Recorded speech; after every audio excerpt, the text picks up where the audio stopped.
你可能会问，北极跟台湾有什么关系？格陵兰在哪里？丹麦又怎么得罪台湾了？别急，这个故事比你想象的要精彩100倍，因为它牵扯到美国总统川普的疯狂野心，中共的冰上丝绸之路，丹麦的两面三刀，以及台湾在这场全球棋局中如何从一颗被忽视的小棋子变成关键的破局者。先从一个让所有台湾人都气炸的背景说起。丹麦这个北欧小国，人口才500多万，面积跟台湾差不多，却坐拥全世界最大的岛屿77格陵兰。这座岛面积超过216万平方公里，比整个沙乌地阿拉伯还大，但上面只住了大约 5.7 万人。格陵兰 80% 被冰盖覆盖，看起来像是地球的尽头，但实际上它是连接北美、欧洲和北极的战略要冲，是未来地球最重要的地缘政治热点之一。而丹麦跟台湾的恩怨要从1950年说起。那一年，中华人民共和国刚成立不久，丹麦就迫不及待地在1月9日承认了北京政权，成为最早承认中共的西方国家之一。台湾跟丹麦就此断交，你说气不气？人家连观望都不观望一下，直接就投共了。从此以后，丹麦在国际场合上基本就是一个中国政策的忠实执行者。1971年联合国大会表决中华民国是否续留联合国的时候，丹麦投了反对票，把台湾踢出联合国。你看看，在台湾最需要国际支持的时候，丹麦毫不犹豫地站在了对立面。但故事总有转折，丹麦国内其实一直有一股友台力量在暗中涌动。2004年，丹麦国会外交委员会主席麦森主持了一场北欧5国台湾议题会议，会中居然跟当时的台湾总统陈水扁进行了视讯会议，还宣布成立友台小组。北京当然暴怒，指责丹麦严重违反一个中国政策。2019年，曾经担任丹麦首相和北约秘书长的拉斯穆森投书英国媒体，公开呼吁欧洲应该支持台湾，直言中国与民主无法共荣。2020年蔡英文总统连任就职时，拉斯穆森还公开表达祝贺。这位前丹麦首相甚至创办了民主联盟基金会，邀请蔡英文在哥本哈根民主高峰会上发表视讯演说。所以你看，丹麦这个国家很有意思，其政府层面跪舔北京，但民间和部分政治人物却暗中力挺台湾。这种精神分裂式的外交，在格陵兰危机爆发后被彻底摊在阳光下。好了，让我们把镜头拉到格陵兰。川普对格陵兰的执念可以追溯到他第一任期的2019年，当时他提出购买格陵兰，被全世界当成笑话。丹麦首相弗雷德里克森直接说荒谬，但川普不是在开玩笑，他是认真的。2025年1月，川普重返白宫，这一次他不再只是嘴上说说。共和党众议员安迪·奥格斯在众议院提出立法，授权美国政府收购格陵兰岛。川普更是公开宣称，我们必须得到它，世界是由强权统治的。美国国务卿卢比奥也跳出来说，这不是开玩笑。到了2025年底，事态急剧升级。12月22日，川普任命路易斯安那州州长杰夫·兰德里为格陵兰特使，任务就是吞并格陵兰。格陵兰总理尼尔森回应说，岛屿的未来由岛上的人决定。丹麦召见美国大使要求解释，然后就在2026年1月初，全世界都没想到的事情发生了。亲情美军突袭委内瑞拉，逮捕了委国总统马杜罗。这个举动震惊全球，因为它证明了川普不只是说说而已，他真的会动手。就在委内瑞拉行动的第2天，川普重申他非常需要格陵兰，这一下把丹麦吓坏了。丹麦首相强硬回应，说美国对北约盟国的攻击将代表北约军事联盟的终结。丹麦军方官员对媒体说了一句让人毛骨悚然的话，我们看到委内瑞拉发生的事情，我们不得不认真对待所有可能的情况。接下来发生的事更离谱，丹麦联合法国、德国、挪威、瑞典等国，以北极耐力为代号，在格陵兰展开了表面上的演习。但丹麦军方后来承认，这实际上不是演习。这支部队携带了足够炸毁格陵兰首府机场跑道的炸药，还配备了血液供应。你没听错，炸药和血液狙击，这是在准备实战。丹麦首相事后说了一句，我们正处于2战以来最糟糕的外交政策时期。一个北约盟国居然在准备对抗另一个北约盟国可能的入侵，这在冷战结束以来是完全不可想象的。但川普毕竟是生意人，他很快调整了策略。2026年1月下旬，在达沃斯世界经济论坛上，川普收回了军事威胁和关税威胁，表示愿意通过谈判解决问题。他跟北约秘书长吕特达成了一个框架协议，虽然细节模糊不清。随后，美国国务卿卢比奥宣布，美国、丹麦和格陵兰三方已正式启动外交谈判。川普甚至考虑直接发钱给格陵兰居民。据报道，美国官员讨论过向格陵兰每位居民发放1万到10万美元的现金，以收买民心支持加入美国。格陵兰才 5.7 万人，就算每人发10万美元，总共也才57亿美元。格陵对美国来说简直就是零头。但故事到这里才进入真正的高潮。你以为这只是美国跟丹麦之间的领土争议吗？不，这背后站着一个更大的影子，才是中国共产党。现在让我们来揭开中共的北极野心。2018年1月，中国国务院发布了一份名为《中国的北极政策》的白皮书。在这份文件中，北京做了一件让全世界北极国家都目瞪口呆的事，它自封为近北极国家。中国距离北极圈最近的地方也有1400多公里，这就好比我住在台中，然后宣称自己是近日本居民一样荒谬。但中共是认真的。白皮书宣称中国有权参与北极的航道利用、资源勘探开发，还要打造冰上丝绸之路。为什么？因为北极对中国来说意味着3件事：资源、航道和军事。先说资源，根据美国地质调查局的研究，北极地区蕴藏着全球 30% 的未开发天然气和 13% 的未开发石油，还有大量的稀土、铁矿等战略资源。格陵兰更是拥有世界上最大的铝矿床之一，而铝是制造电动车马达和风力发电机不可或缺的稀土元素。再说航道，从中国北方港口出发，走北极东北航道到达欧洲，比走传统的马六甲海峡、印度洋、苏伊士运河航线可以节省大约20天的航程和320吨燃油。更关键的是，北极航道可以帮中国摆脱马六甲困局。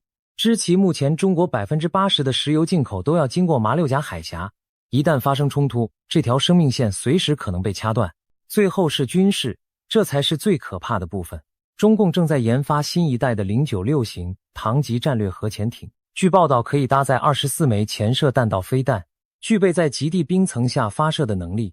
如果中共海军的核潜艇能够经由北极从太平洋进入大西洋，那将彻底改变全球海上力量的平衡。2025年，中国的科研潜艇首次在北极冰层下数千英尺深处航行，引发了西方世界的高度警惕。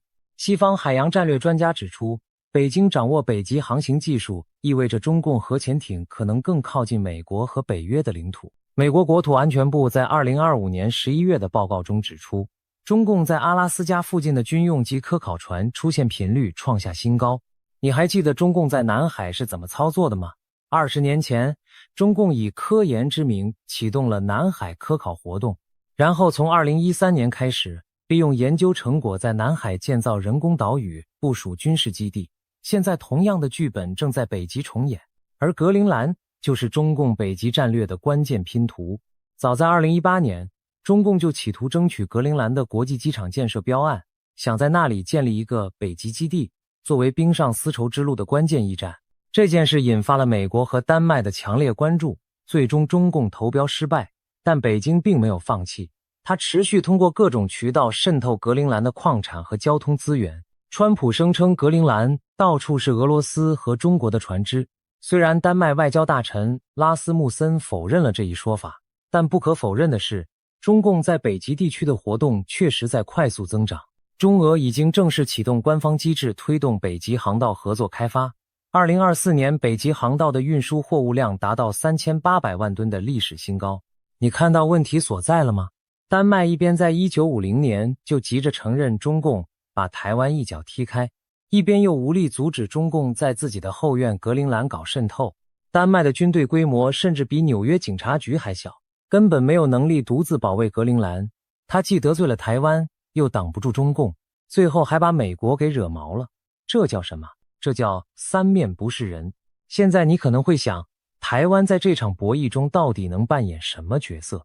一个没有邦交、被排除在国际组织之外的小岛国，怎么可能影响北极的地缘政治？答案是，台湾手里有一张王牌，叫做半导体。让我解释一下为什么格陵兰的稀土跟台湾的晶片之间存在着一条隐形的战略纽带。格陵兰拥有丰富的稀土资源，而稀土是制造先进半导体设备、电动车马达、精密导引武器系统不可或缺的材料。目前全球 60% 以上的稀土加工都掌握在中国手里。中共多次将稀土作为地缘政治武器，对西方国家实施出口管制。如果美国能够掌控格陵兰的稀土资源，就能打破中共在稀土供应链上的垄断地位。而台湾的台积电是全球最先进半导体的制造者，是整个西方科技产业链的核心。台积电已经在亚利桑那州投资超过650亿美元建设晶圆厂，到2025年更是宣布追加至少1000亿美元投资。你看到这条线了吗？格陵兰的稀土，其美国的供应链安全，其台湾的半导体制造，其全球科技霸权。这是一条从北极到台湾海峡的战略连接线。台湾支持美国掌控格陵兰，实质上就是在帮自己断绝中共的北极后路。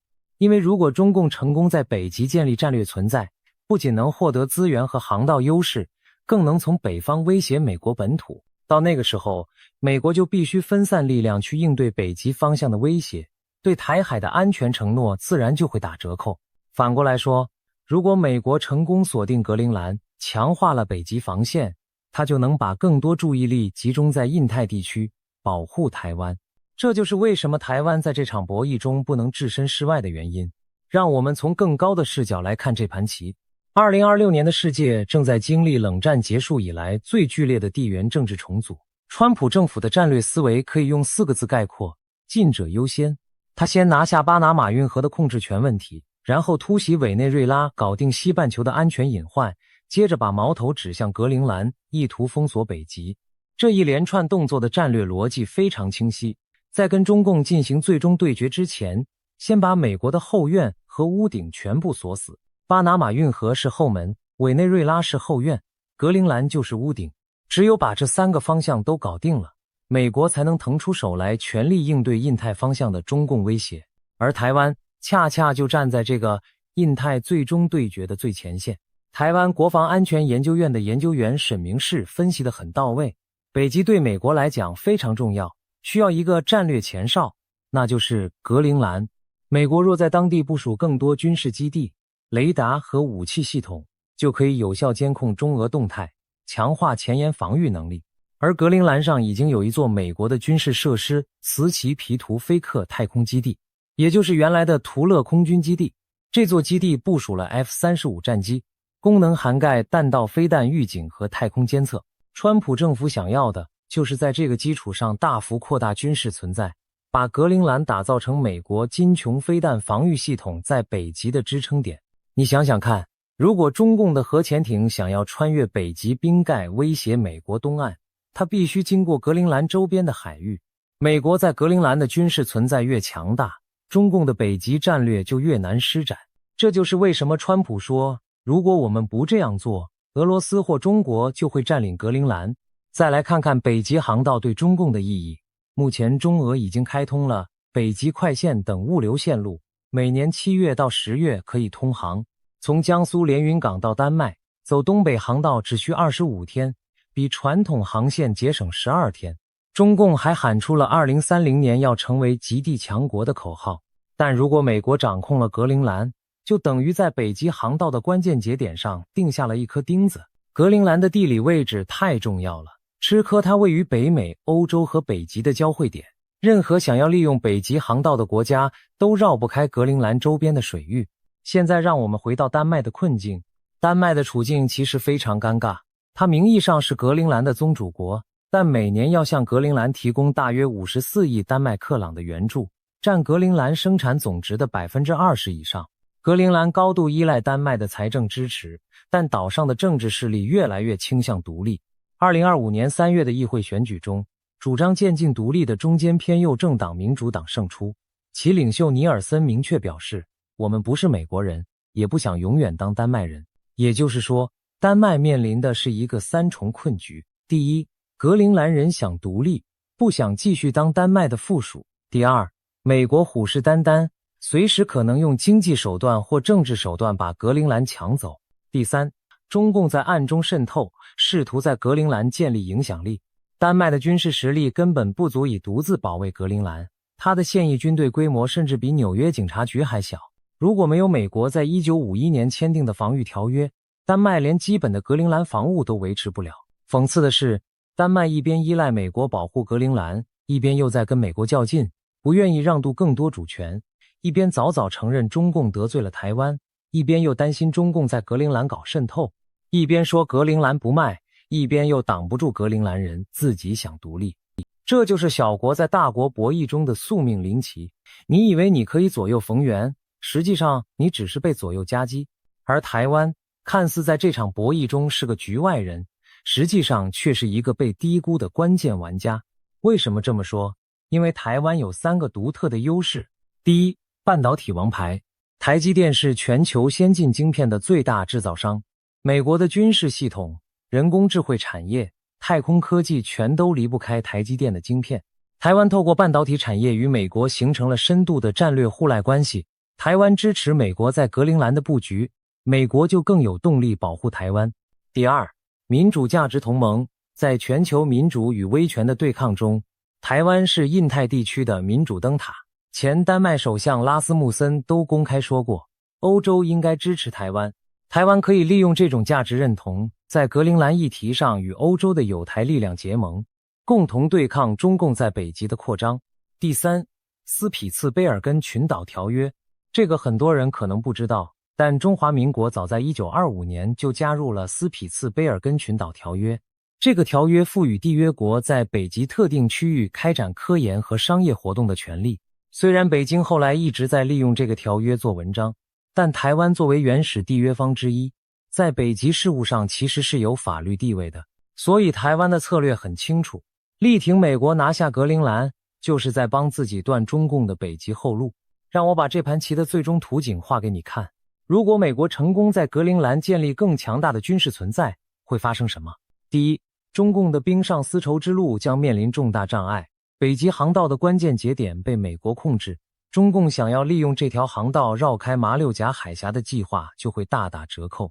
第二，中共核潜艇经由北极威胁美国东岸的可能性被大幅降低，美国在格陵兰的监测和反潜能力将让中共的潜艇活动无所遁形。